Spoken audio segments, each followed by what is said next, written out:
Hello, everybody. This is Peter PALMIOTTI, and this is Independent Crossroads. And today we got Russ Leach. Hello, Russ. Oh. Okay, we got and we got a video playing. There we go. I'll just use my headphones. Oh. There you go. How's that? That's good. Welcome, welcome.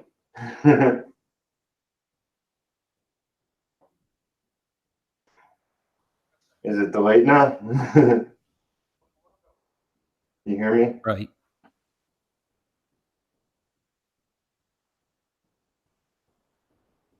I think this. Can you hear me now?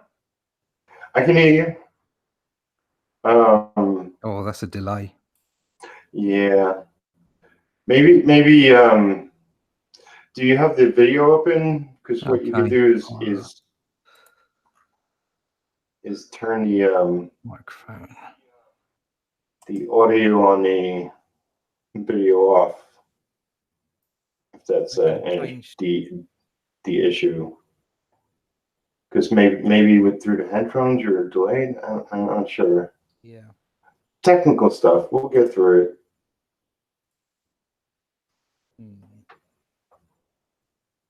Because we were okay a moment ago, I guess. Okay, what I'm going to do is I'm going to,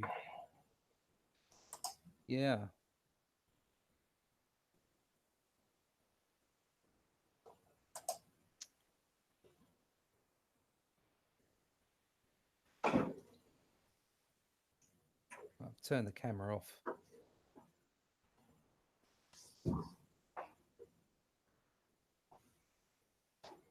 Sorry, folks, bear with us. If you have any questions for Russ, you can type it into the live chat. And there's a couple of people watching us. Hey, Tim. Try to restart.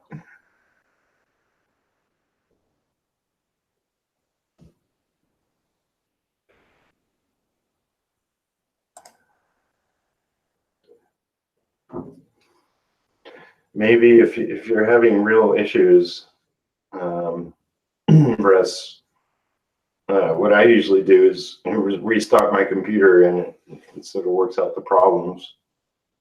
I could chat meanwhile if it's really an issue. Right. All right. What I'm going to do is I'm going to disconnect and come back. Okay. Cool. All right, folks. I'll talk a bit meanwhile until he gets back here.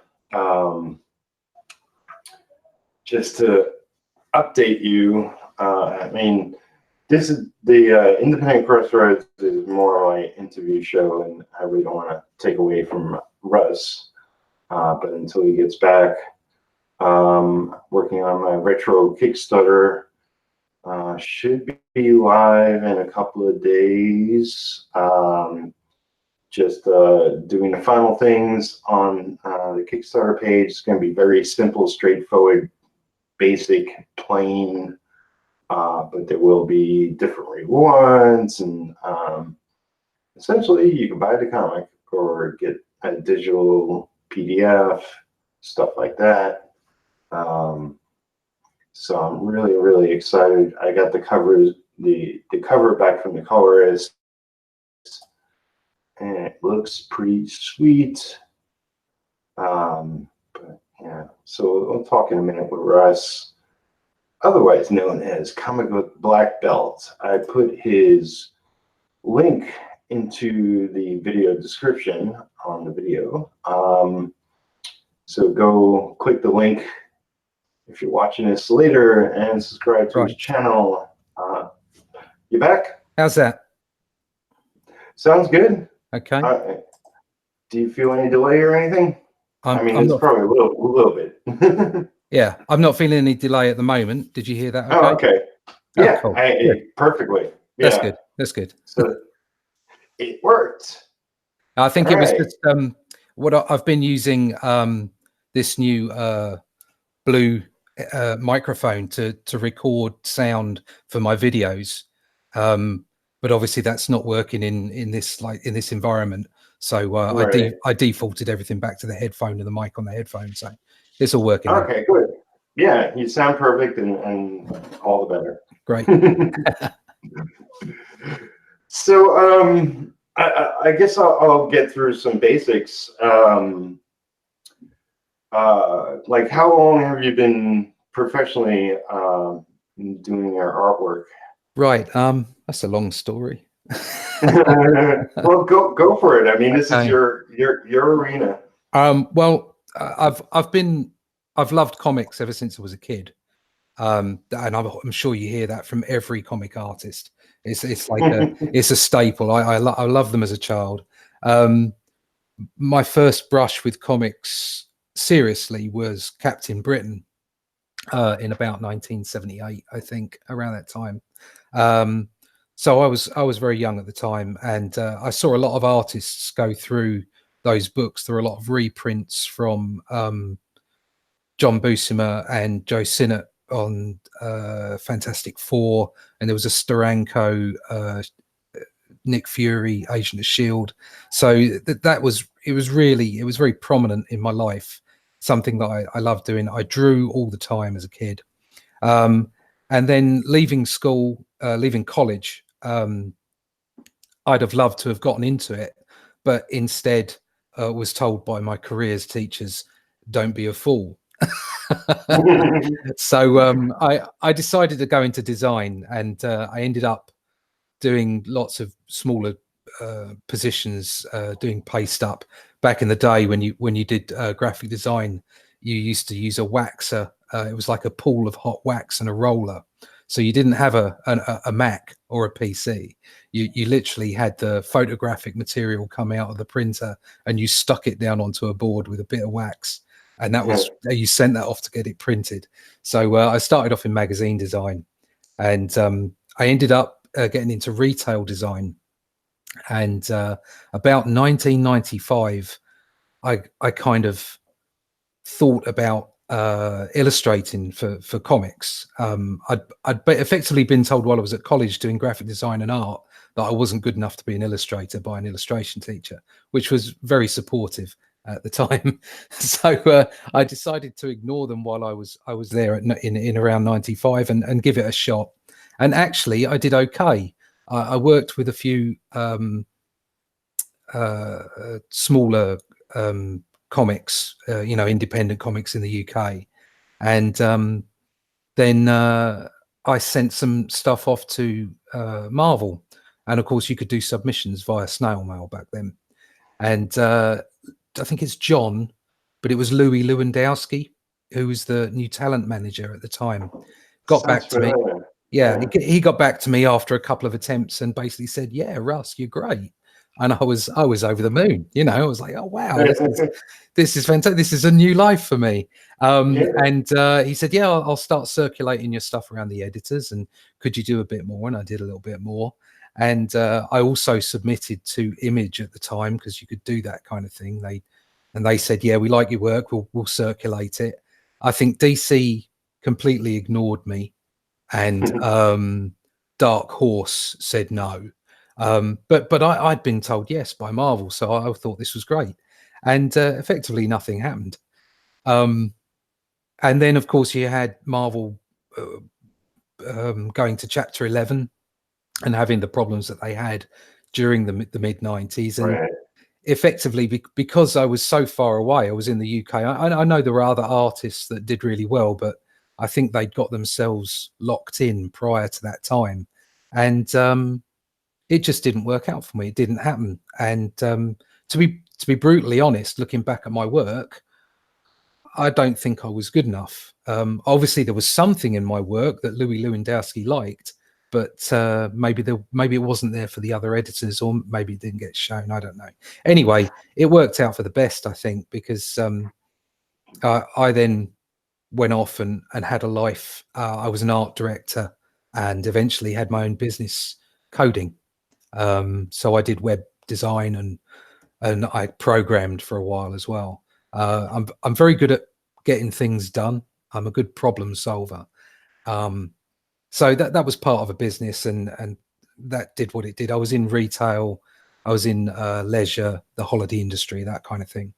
And the business came to a natural end around 2008, and I was looking for other things to do, other things to get involved in.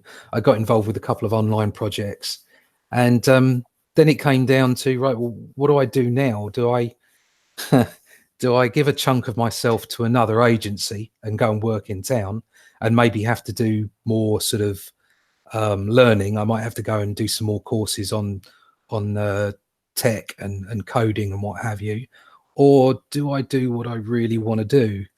And I thought, damn it, I'm going to give it a go. And so 2010, I went self-employed and decided to try and pick up illustration work. And we had a house. I'd lived in London while I was working at the agency. Then we moved further out of London, and I was fortunate. My wife was very supportive, and we sold up basically, and we now live out in the sticks. And I effectively got rid of my mortgage, and this meant that I could take risks. So I don't believe that any artist should work for nothing. But when you're just starting out, you do have to take risks, and you do have to go and take those jobs that maybe don't pay quite as much. And I took plenty of them. But fortunately, because I was taking those, I networked with quite a few people. And one of the people I networked with was a guy called Jason Quinn and a guy called Tim Quinn. Both of them had been Marvel editors in the past. And I work a lot with Tim Quinn now, and he does some great charity work and work in Liverpool. He's a card. The guy knows everybody, everybody in the UK anyway. And he actually did a South Bank show, which is like a culture show over here, culture magazine show back in the 80s, early 90s, where he interviewed Stan Lee directly. He actually went out to the States and sat with Stan Lee, and he shows letters all the time that he has between himself and Stan. So he's a great guy to know. But his brother Jason, I actually worked on my first ever graphic novel, which I was getting paid something like $25 a page for, because I needed to dive in and just get it done. He'd kind of written the story for it, and the book never actually got published, but we got paid. And because I'd worked with Jason, he liked my work, and we carried on staying in touch.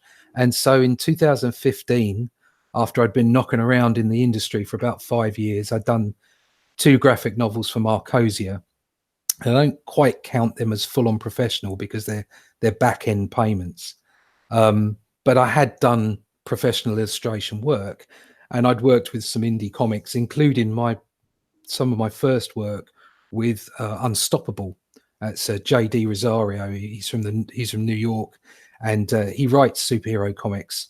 And we talk about Marvel and diversity. He'd been doing diversity way before they thought it was a good idea to market it. And so I've had great fun working on and off with Jay over the period. So anyway, I'd got to 2015 doing a few of these jobs, and Jason got back to me and said, I've just picked up a job with Panini in the UK. Do you want to do Doctor Who? And I said, well, of course. It's a massive name, and Peter Capaldi was the Doctor at the time. So I did a 24-month run on Doctor Who Adventures. Wow. And that was my first professional, I would say properly professional gig. But I felt that after 5 years of trying to get into the industry to pick that up, I was doing okay. Right. So at the same time, Marvel and Hachette are a bit like Panini, as in they do lots of compilations and a lot of these model magazines, collect this and do it over a period of time. And they came up with an idea collectively that they wanted to do a Draw the Marvel Way book, where I suppose it's a bit like the old book that John Buscema did Right. with Stan Lee, except not as good as that, to be honest, because no one can be as good as John Buscema. But I basically got involved with that. There's a colorist called James Afredi on that, who's a brilliant colorist who's done the rounds, and Mike Collins, who is obviously well known. He's done a work for Marvel, DC. He's done quite a few of the major characters and is an excellent artist. So basically we came together as this team for them, where Mike did the main first tutorial, and after issue 8 I started doing the second tutorial and the comics extras spreads, and that was edited by a guy called Nick, and he started passing that work over to me because he liked what I did. So I managed to get these 2 gigs going at the same time, drawing Doctor Who and drawing Marvel characters for Draw the Marvel Way, which it's effectively a bi-weekly magazine tutorial so that people can sort of get into drawing Marvel characters. So I had these 2 gigs going on, and then when Doctor Who finished, I got a gig drawing Ben 10 magazine, which only ran on, unfortunately, 13 issues because little boys aren't reading enough anymore, which they should really fix that.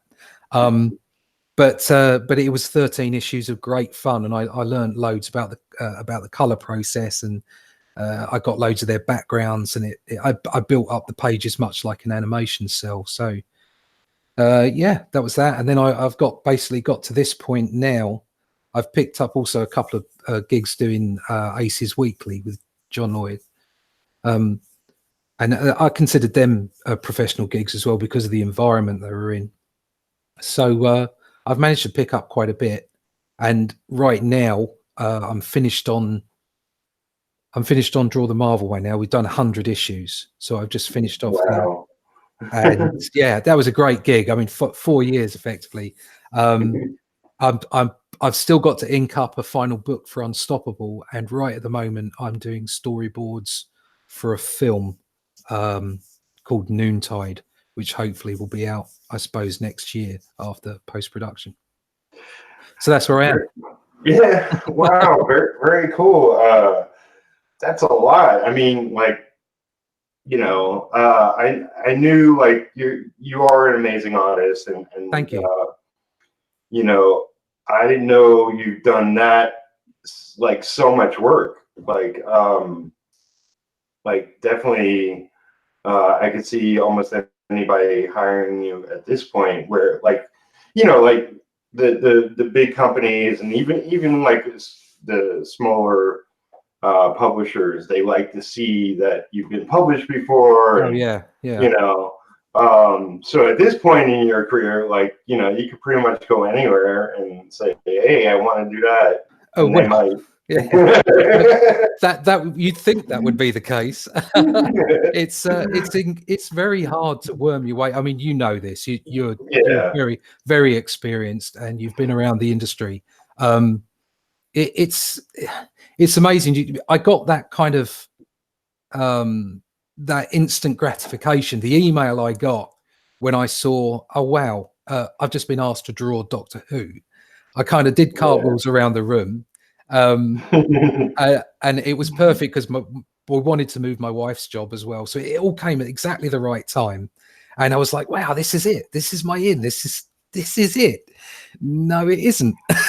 Because after every gig, you've then got to market yourself again for the next gig. It's not quite as simple as going from one to the other, or maybe I'm doing it wrong. I don't know. I would imagine being in the wrong country doesn't help, because obviously you can't go to lunch with the editors or with writers or what have you. I have been involved this year with a couple of projects that one was actually kind of, it's on the periphery of Marvel, and they're both I can't say too much about them. They're both digital projects that have sort of clever technology behind them, and they required comic strip artwork from pencil all the way through to color. So I had a couple of those gigs early on this year, and I've got another one coming up. So it's surprising the amount of comic strip work you get that doesn't end up published by big companies. Yeah. It is amazing how much work there is out there.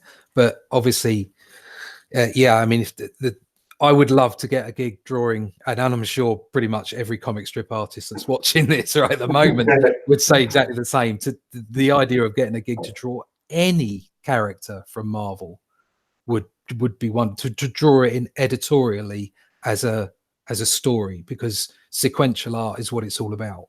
That's what I'm about, what you're about, what probably what most of our viewers are about. It's about telling stories. I think the art in sequential art, the artists in comic strip work often get underplayed as a storyteller.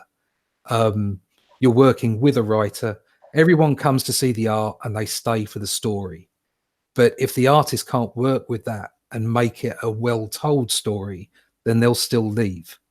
And that's what's beautiful about comic strip art, is it's a combination of a team, whether it's just an artist and a writer, or an artist, writer, and designer and colorist and inker on top of a penciler. It doesn't make any difference. It's a team project, and it's about telling those stories. So the idea of telling a story rather than just doing stills like I have for Draw the Marvel Way, which was an amazing thing to do. I mean, I loved every minute of it, but to be able to tell a story for one of those characters, that would top a career. That really would. Yeah. We have a number of people in the chat. But I don't. Let's see. Tim says that's what I'm going to school for, digital media, graphic design. So you were talking about that before. Mm-hmm. That's a good place to be. Yeah.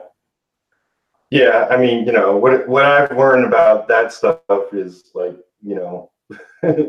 what I learned online and doing stuff myself. I'm passable at best. But, that's where I started off. Before I started web programming, I ended up working in C# and C++ and doing web applications. But before that, I'd been an art director, and then I was moved over to be a senior designer at one of the agencies in town, and they needed a studio manager role as well without actually getting a studio manager in. So I did that, and at the same time, because I'd been involved in a lot of Apple Mac work, I ended up covering all the Macintoshes. So I'd do all the software updates and made sure that they were intact and everything was working well. Don't ask me now. I haven't got a clue about any of it now. But I did it then. And of course, that led me into some CD design and stuff. And the agency I was with ended up buying another agency, and they were like CD gurus. So I learned a little bit of that, and then I ended up getting involved with the web programming, and then basically ran off to start my own business with one of their clients. So we did that for 10 years. And so I did a lot of design early on. A lot of my early career was very much around production and design, publishing, point of sale. Do you know Argos? Have you heard of the Argos catalog over there? I don't believe so. No, it's a big store basically, and it had a massive catalog, and so I'd have to lay those out. I'd also have to art direct on the photography and that kind of thing. So I used to do that kind of stuff, and but also used to do brochures for people like Sony. We did Hornby brochures. They were a big toy manufacturer. So lots and lots of different people. And then I ended up doing the first retail, the first product library online for Sony in Europe. I programmed that. So, but that's dead and gone now. It's all rubbish. So I mean, it's all good for your portfolio of people you work for, big companies and whatnot, and just just the amount of work that you described thus far is like, that's more than a lot of people do, you know, in their careers, you know. I think that's what I pride myself on, is that I can bring a lot of different things to the party. Yeah. So, for instance, the digital jobs I was doing recently, I have no doubt that they could have got a better comic strip artist to do it. I think I'm pretty good, but I don't think that I'm the best. I know that there are great artists out there, but whether they'd have understood the programming behind it and the logic that the client required. So, right. So, and that's what I understood. So I was a package, as it were. And it doesn't matter who you are, what you're bringing to the party, what skills you're bringing. Always realize that you are unique and that you're going to be able to bring some slightly different view or slightly different technique or ability, and there's value in that. So, you know, everyone's going to be good at different things, but something I tried to do was kind of bring a package to everything I did. And I have managed to span quite a lot of genres as far as, you know, working environments and techniques and what have you. So, yeah, hopefully it helps me out when I go forward and produce my own book, which that's the idea, is that after I finish the storyboarding off, I go and produce my own book. But you know what it's like. Something else will jump in. I have no doubt about it. Yeah. But it's, you know, art and comics is a highly competitive field, and it is good to have your own certain strengths and one of the things I want to mention is, like, I do know a lot of people, like, I think it was especially during the 90s, that were from the UK that moved to America. You're talking about being where you are and it not being the key place. Yeah. But, you know, I think it's more nowadays, you know, especially with the internet and there's more programs available. Yeah, it's a different world. Yeah, it's a completely different world now. And when I came back to it in 2009, 2010, that was where it started for me. It was the fact that, oh, wow, the internet's here now. It's not a snail mail thing. I can actually network with people. I think I probably bumped into you not that long after that time, actually. And then, of course, Facebook comes along and what have you, and you have all these tendrils going out there to network with people. Facebook, unfortunately, seems to be falling down a little bit. It seems to be a little bit echo chamberish at the moment. And Twitter, you seem to just be shouting into the void. But it's still, you know, you're still there to be noticed. It's still a shop window as far as your artwork is concerned, and people can see it. But it's easier to reach people, but harder to make them look. I think. Yeah. It's, you know, it's like the sites are getting older, and they're just a lot more layered and complicated, and there's more and more people on them, and everybody's pushing their stuff out there. But, you know, you make the best use of it that you can. Oh yeah. And you know, it's like, lots of people I know. I mean, there are artists that left Facebook. I mean, I know my brother left Facebook a while back. He's got his company page, but his personal account is gone, because he's mostly on Twitter and Instagram. Yeah, and that works for him, because, you know, I mean, part of it was that he would get into stupid discussions, I think, on Facebook, and, you know, it's like, I understand that, you know, it's like those people don't come to me, thankfully, but you know, he's a little more popular than myself, so. And social media is a blessing and a curse. So it's great to be able to connect with people, and it's good to get your stuff out there and everybody see it. But at the same time, it can really eat up your time, and you can get lost in it so easy. I have to force myself to kind of look at particular times of the day, because you have to tweet every day. You have to put a post up every day.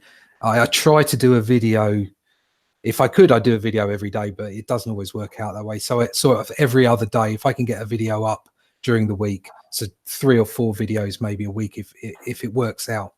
But you've got to find the time to do that. And when you're sitting working at the board, if you keep on flicking up and going, oh, I'll see what's going on Facebook. And no, don't do that, because it'll just suck you straight out of what you're supposed to be doing. Yeah. So it's definitely a double-edged sword.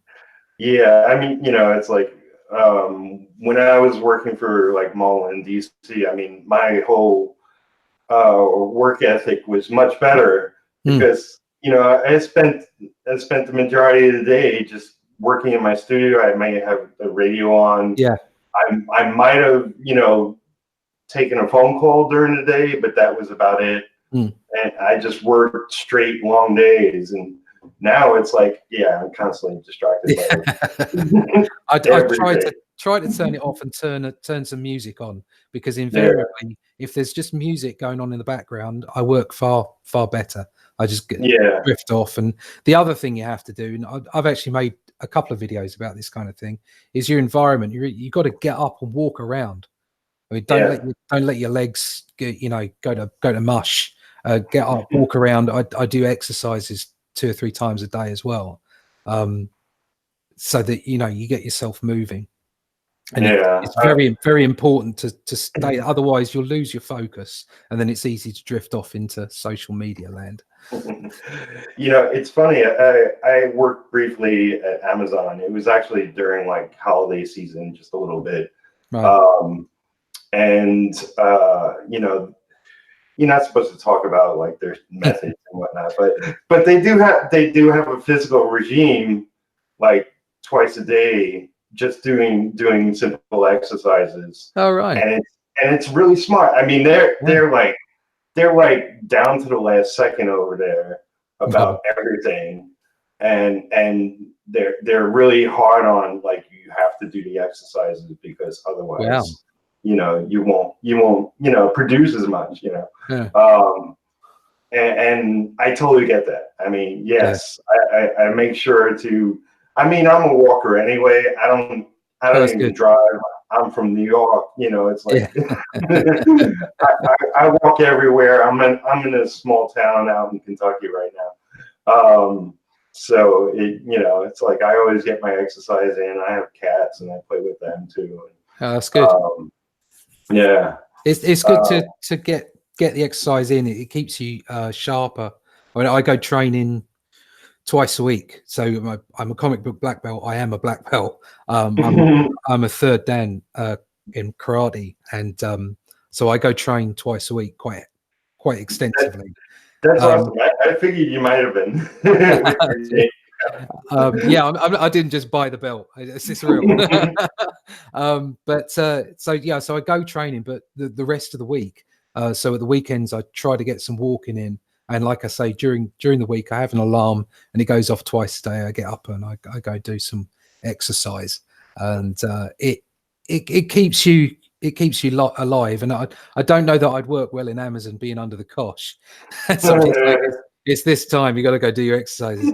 I don't mind doing it for myself, but I don't think I could do it with someone else. But it is a good idea. It is a good idea. So okay, I'm gonna check messages if there's anything that come up, but I am very curious about something. Let's see. Okay, so Mario is here as well, and he says, I've been a traditional illustrator for 10 years in Portugal. I'm always looking for what is happening here, and lots of people want to do digital artwork only. It said, and making me to think of going digital. Oh, and he says I'm too old for exercise. There's still plenty of traditional people. I mean, there's people doing both out there. I'm doing both. If I do a commission, it's real world artwork. Obviously, I tend to draw sequential art on the Wacom. I use a Wacom. You can see it here, and I draw directly onto the screen. So it actually feels very much like traditional artwork. You're not using a mouse or anything like that. You're actually using a pen. And initially I did that because unlike the magnificent Peter Palmiotti, I'm a crap inker. And it was always about penciling for me. And I can use a brush, you know, I can get around, but I'm not great at it. But I found that I could do it reasonably well via Photoshop. And I won't use the what's it? Is it Manga Studio? Paint Studio, yeah. Studio Paint. Yeah, whatever it is. I understand. I think some people use them and it looks great.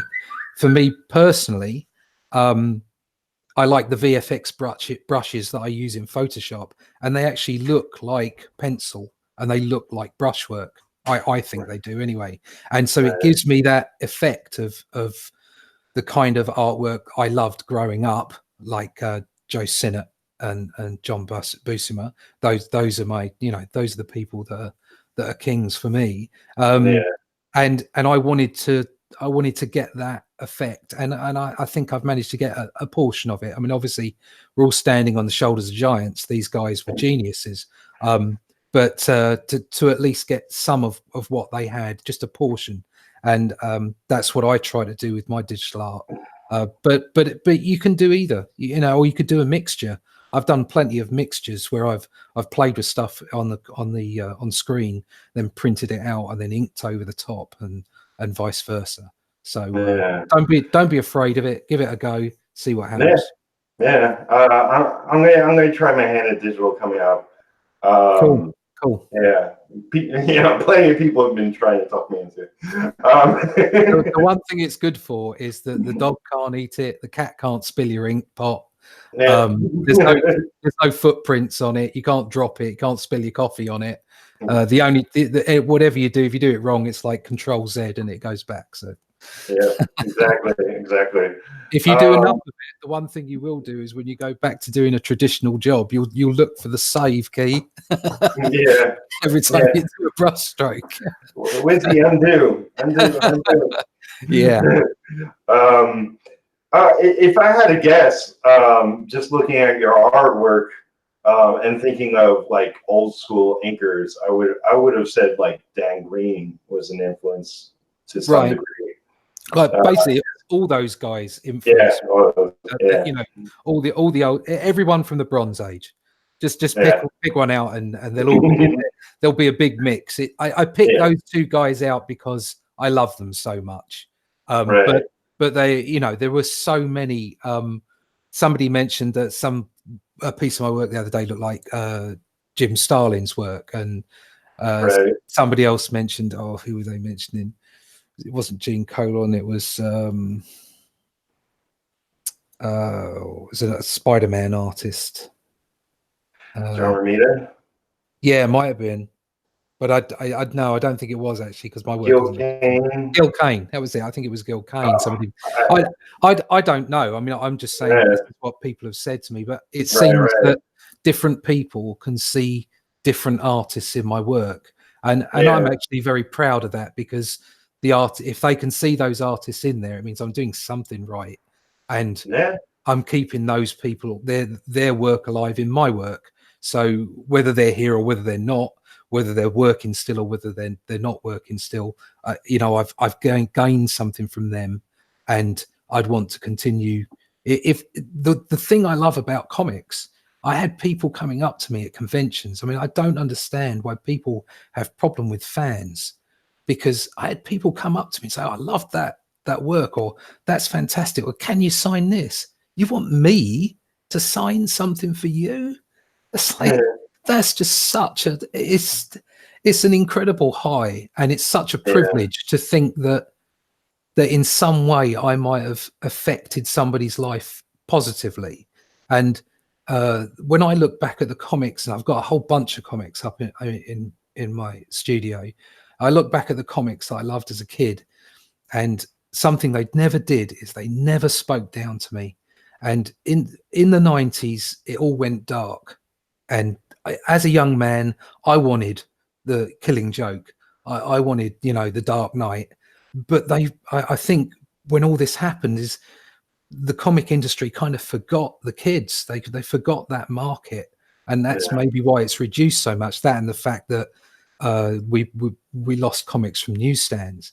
But outside of all that, I think that's what it was doing. But what that meant to me was that I wasn't being talked down to, and I got a vocabulary from comics. Before I started reading novels, I read comics, and they took me away and they gave me a fantastic vocabulary, and they never spoke down to me. And if I could do that for somebody else, that's a privilege, an absolute privilege. So hopefully I'll be able to bring some of the Bronze Age and some of the things that I loved to the book that I produce, as long as I can get it done. Totally agree. It's like things have changed drastically since the 90s. Not only for comics, music and TV, and I mean everything's like just entertainment media across the board is a lot different than it used to be. Oh yeah, massively. But it's all still alive, but there's different formats and media now. Comics is not dead. People are worried it's not going away anytime soon. Marvel and DC is still making boatloads of money from it, and so are plenty of publishers and individual artists and creators and writers and everything. Yep. I think it's here. It's here to stay for a very long time. Yeah, I don't think. Obviously, it has changed radically. I mean, you've got to, with all that's going on, you've got to mention Comicsgate and all these other things that are happening. I've always been. I don't know if it's easier for me being from the UK, but I stay out of politics completely. I'm not interested in it. I'm not interested in negativity. I think there's room for everyone to have success in comics. I do believe, and this is maybe where I might diverge from other people in the industry. I can't look at it as a community. There are a community of artists, but publishing is a business. And this is something that maybe comes from the fact that I've not always been in comics. I've been in retail, I've been in point of sale, I've been in web design, and I was there to make money. I wasn't there to do anything but make money, sell a product with my design skills, and make money out of it. And what drove me as much as anything as a kid, I wanted to be in the bullpen. I wanted to be one of those artists. I wanted to be sat next to the guy, even though that never existed. I was completely taken in by it, and I loved the magic of it. But you know what? Some of the magic is getting paid to do it.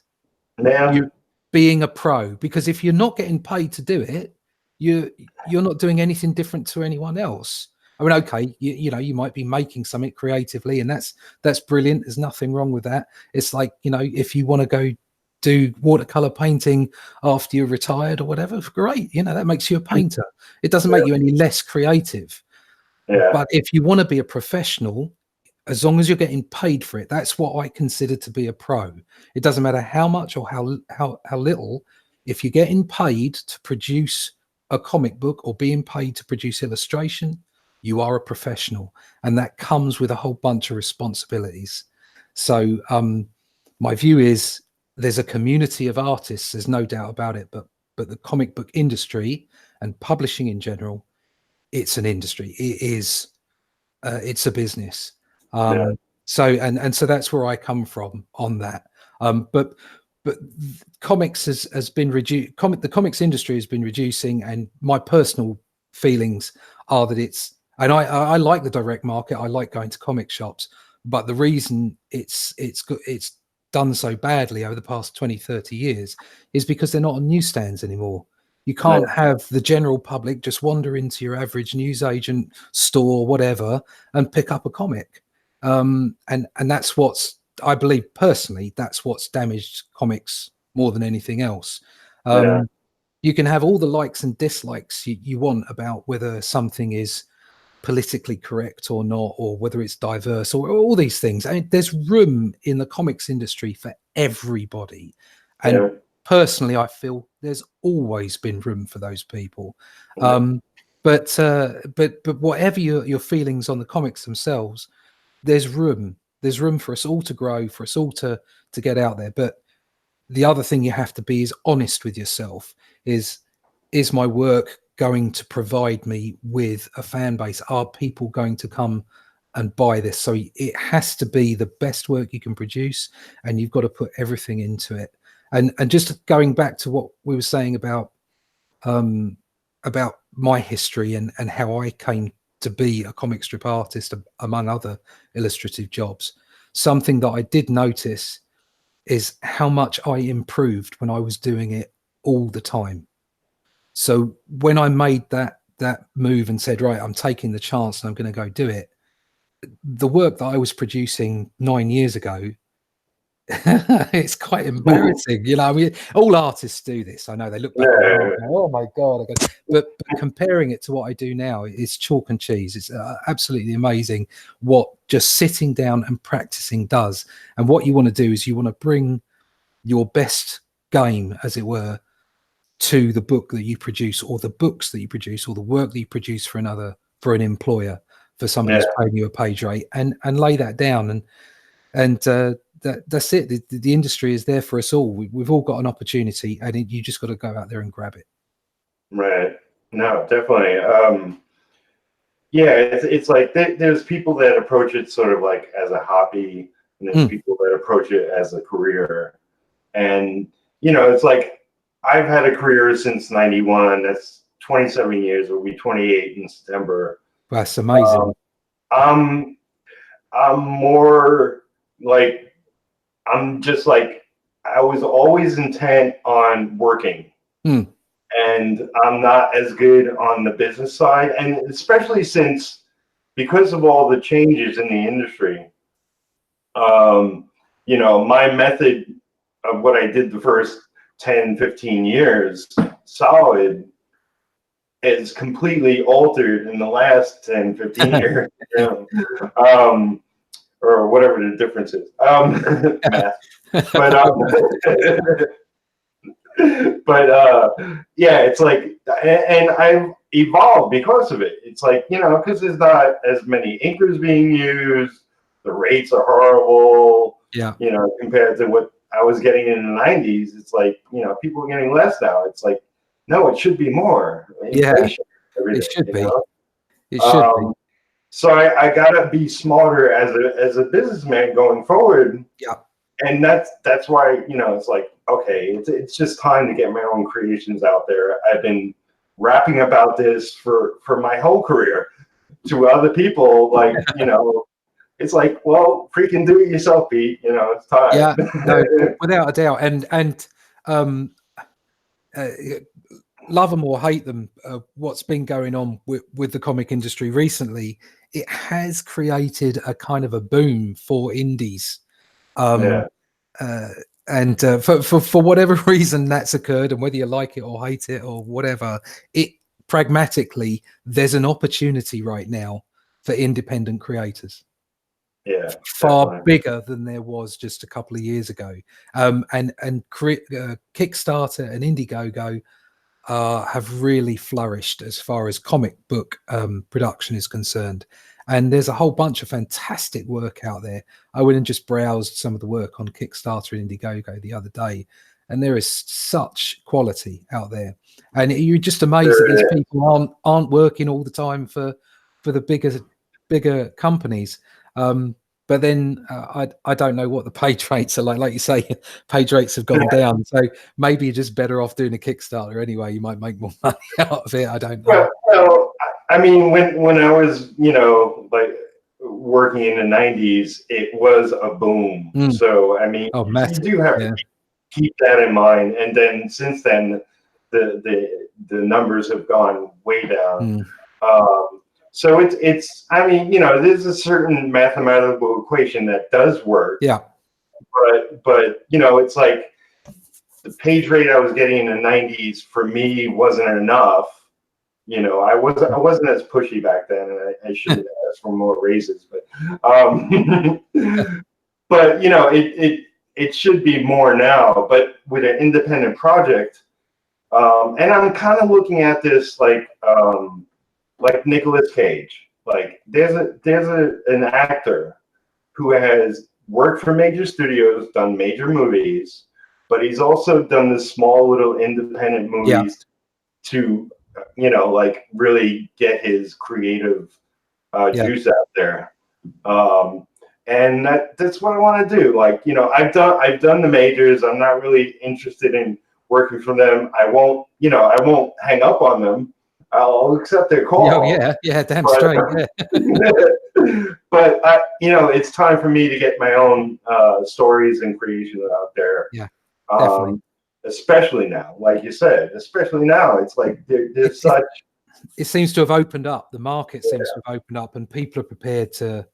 In the same breath, I was saying that the newsstand, the lack of them, is what's caused the decline in numbers. It may be, but that same lack of a newsstand actually creates or has helped create the environment for independents to sell online in the way that they do and crowdfund. So what you've got to do is whether you like or dislike whatever's going on, you've got to be pragmatic. You've got to work within the market that's there and get out and do it, because it's not going to happen by saying, oh, I'll keep saying this. I'm not going to get my book out at this rate. But the reason I won't get a book out, the reason that my book doesn't occur maybe this year and maybe has to happen next year, is simply because of work. If I'm getting paid gigs, it's finding the time to make your own book. It's like all strength to everybody, like props to everybody. If you've got time to put work up online all the time, and I see people saying, oh, I just did this sketch. It's like, I don't have time for that. I really don't. I mean, I know I'm slowing down. I'm getting old. I need naps every now and then. But I just don't have the time to do all the things that I want to do. And I hear people say, oh, take half an hour a day. And Marsh makes comics. He's brilliant. Right. He's holding down a job and a family, and that guy makes comics. He makes himself do half an hour's work every day. All strength to him. Fantastic. And I see him improving all the time as well. The guy's a talented artist and a really nice guy, and he works really hard. But it's difficult for me to say, oh, well, I don't have that time. Actually, when you're running your own business, it's kind of like you can't spend any time away. The spare time you have is precious for your family and for for having your own mental time. So you've got to work all the time, and finding that extra time to do your own job is difficult. I found the time to write the scripts. I've nearly finished the second script. But and I've done a little bit of concept art. So it really comes down to when the storyboard is finished, can I dive in then and get that done before the end of the year? And if that's the case, great. But obviously, if you're out there watching, and you need another Captain America artist, I'm here. There you go. But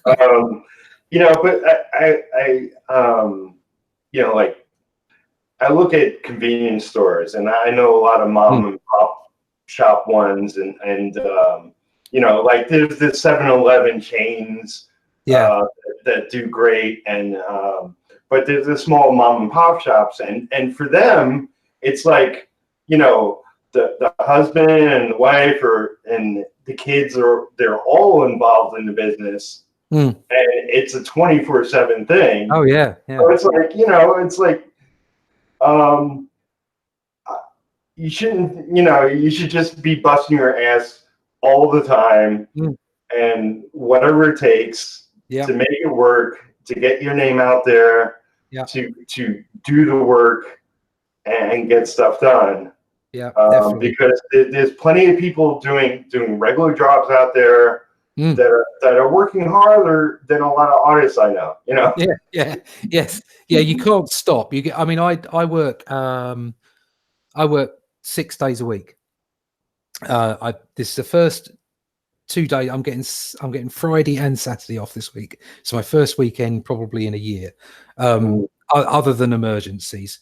So this is my first scheduled weekend. And you just got to keep, you've got to keep at it. You've got to keep doing it, quite apart from the fact that you get, you obviously have deadlines and you have your own clients to make sure that they're okay. But there's just so much to do. Like, I mean, now I've started doing videos for my channel. That takes up time. Everything takes up time. There's never enough hours in the day. But don't ever, exactly like you were saying, Pete, is get your stuff out there. Make sure you have a presence, because if people can't see you, they're never gonna hire you. Yeah. And that's the one thing we were saying earlier about the internet, the interwebs. It's there. It's a massive shop window. Make your own website. Create your own website, whether it's a Wix website or whether you can do a bit of code yourself and make your own. But make your own website. Have your own identity. Don't just leave it down to a Facebook page or a Twitter account. I would personally say make your own website, because it does help. And it's also a landing page for, so it's not so much for us talking to each other or for YouTubers. It's like, oh, go take a look at the site or whatever. That's great. But if you've got, if you approach a larger publisher and they want to talk to you and you can give them your own website address, it shows a commitment to your business side, not just the art. That's true. And I think personally, I would always have one if it's possible. And Wix nowadays, it's dead easy to make your own websites. So I did have one for a brief amount of time, but I am going to get a new one up. Again, it's time, isn't it? I mean, that's easy. Yeah, it's easy for me to say. I built my original Create UK website back in 2010, and all I've done is really update it, and I've added domain names to it, like Russ Leach Art, ComicBook, BlackBelt, another russleach.com or something like that. So I've just added the domains and then changed the design while it's there. So it's been a little bit easier for me, but every now and then you look at the website and you think, oh, I've really got to update that. I've really got to update the look and the feel. And then you think, no, that's going to take days, and I haven't got days. So it's easy for me to say that because I've got one. But if it's possible for you to do that, and it just helps it helps you brand yourself. It creates your own brand. Yeah.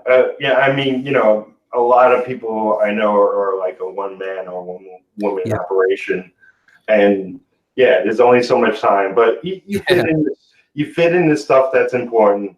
And get to the rest when you can. It's like I have 5 cats and they're no help at all. I know. I told mine to get a job the other day, but it just sat there. But yes, I've been wanting to get to the point of, you have the YouTube channel. Is that recent? Did you ever have a channel before?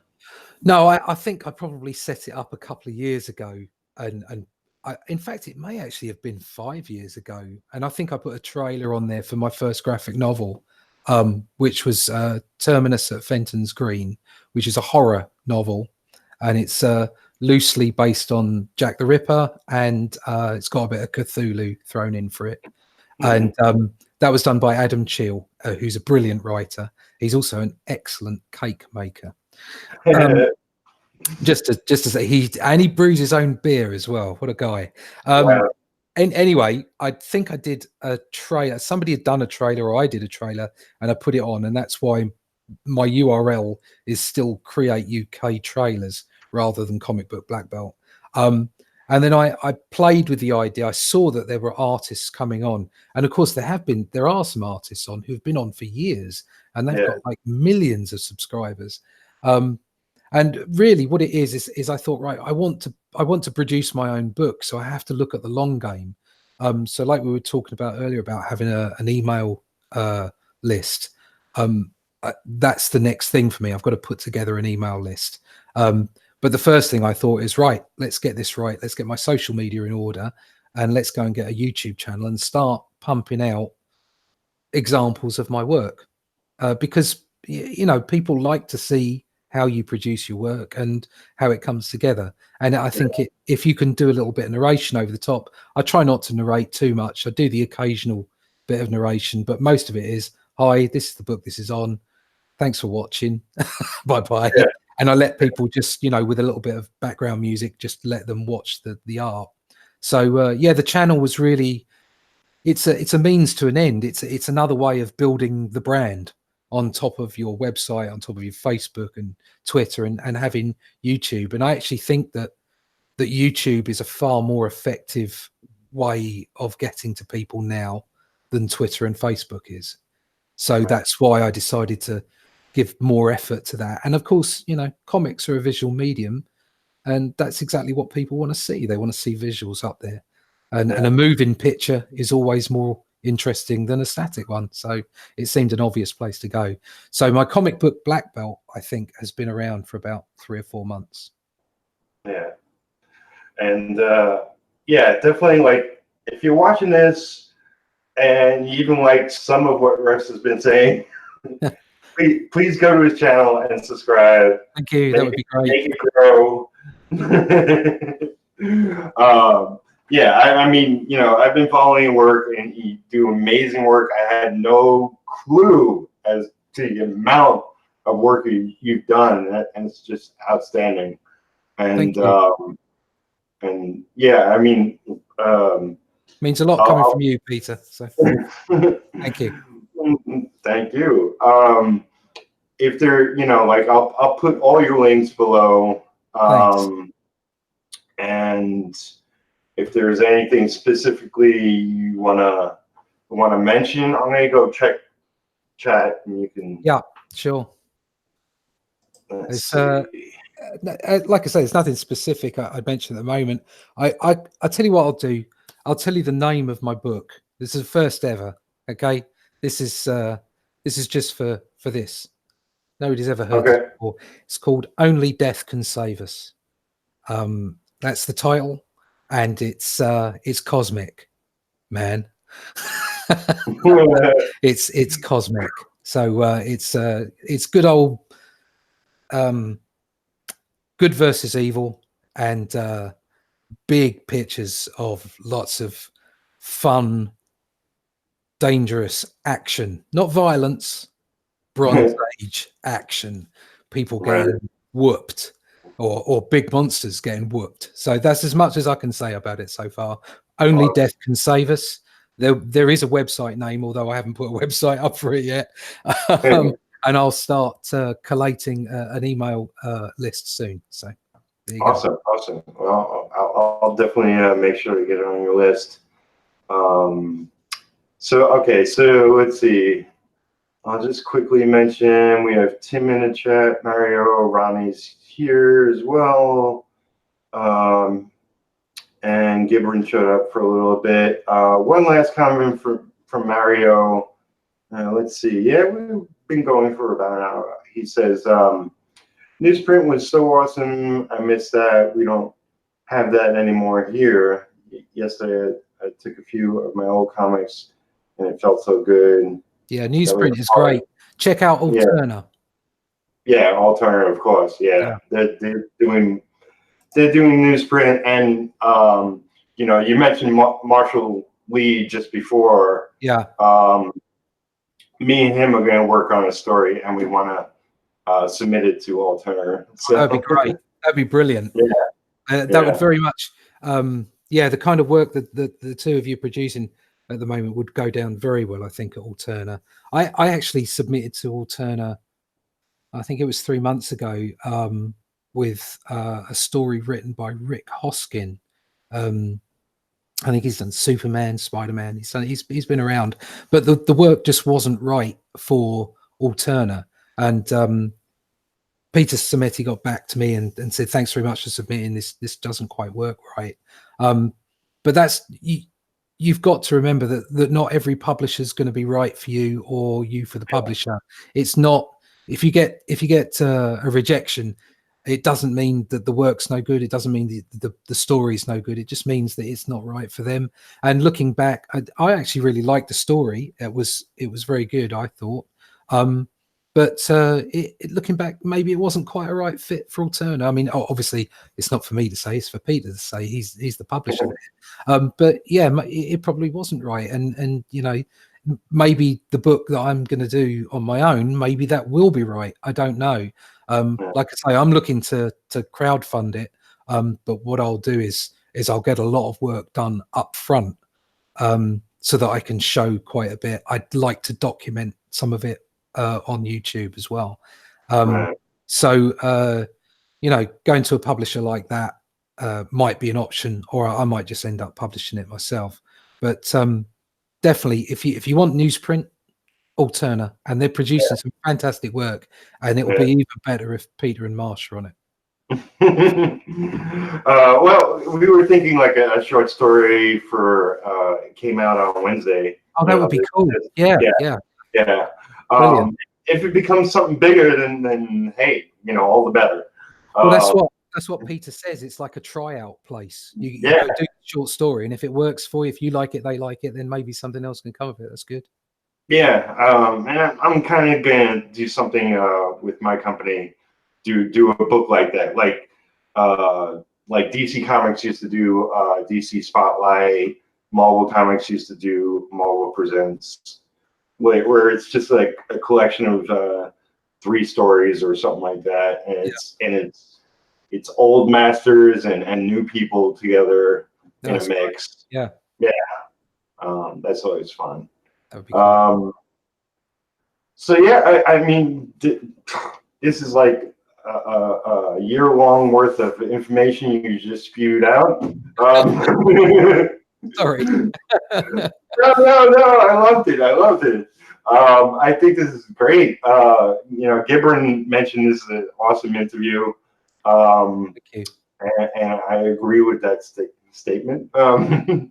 So yeah, if there's any last thing you want to mention, otherwise I think this is no, just share my YouTube channel out. I really like the idea of not just, this isn't just about gaining subscribers so that, you know, I can throw emails at people so they can buy my book. It's also about what I talked about industry and community.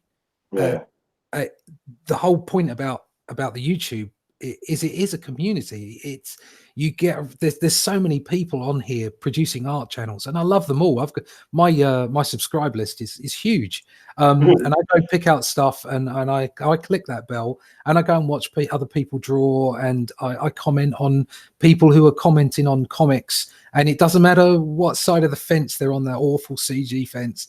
If they've got a point to make, they've got a point to make in it, and if I think they're talking crap, then I'll just turn it off. You know, there's always an off button. Chill out and enjoy comics. Okay, that's what's really important. And having all these people on YouTube, there is a community, and there is an art community and a comic book art community, and I'm keen to be a part of that inside an industry that's making us all money. So yeah, hit that subscribe button and smash this like button. Yes. Yeah, community is everything. I wouldn't be where I am today, as informed as I am today, because I was lost there for a while. Like, you know, going from totally lazy, like Tom Cruise laser focused on just being an anchor in the industry, and totally 100% happy doing that, to like, what the hell am I doing? What do I want to do? You know? And it's the other creators that inform like options for you. Exactly. Yeah, and they support you, and they support your ideas, and totally support you. Yeah, it's great to like throw it at the wall and see what sticks, and talk to other people, and getting input and giving your input. Those exchange of ideas, that's why the internet is fantastic. That's why it shouldn't be governed in any way. We should all be able to communicate with each other freely, and certainly what we're doing here, what Peter's doing with his different channels, that's a wonderful thing. It's like comics itself. It's telling a story of the artists, and the artists are telling stories to everyone else. Fantastic. And last, I'll mention that I believe we have talked about doing a collaboration, if it's only just one piece of all. Yeah. So yeah, look in the future for something by us together. Yeah. Well, first off, if you want to do a print or something like that to get us going, Yeah. do you want me to pencil it and then you do ink it? So Yeah. that way round, yeah. Okay. So let's find something. Maybe we could ask around. Yeah. Well, what's required? What's wanted? What's wanted? What's wanted? Yeah. Yeah. Leave a comment in the video if you want us to see. Yeah. Want us to do something specific that would, inspire you. So I can pencil that up, and Peter can produce his magic of ink on it. Yeah. There you go. All right. Well, thank you so much. This has been a blast. No, thank you. It's been great. And yeah, I'll see you around the interwebs. But certainly will. Yeah. Okay. Thanks everybody in the chat. Thanks everybody for watching. Who's going to watch it later? And remember, subscribe and like, share, all that YouTubey stuff. And I'll see you again soon. Yeah. We love you all.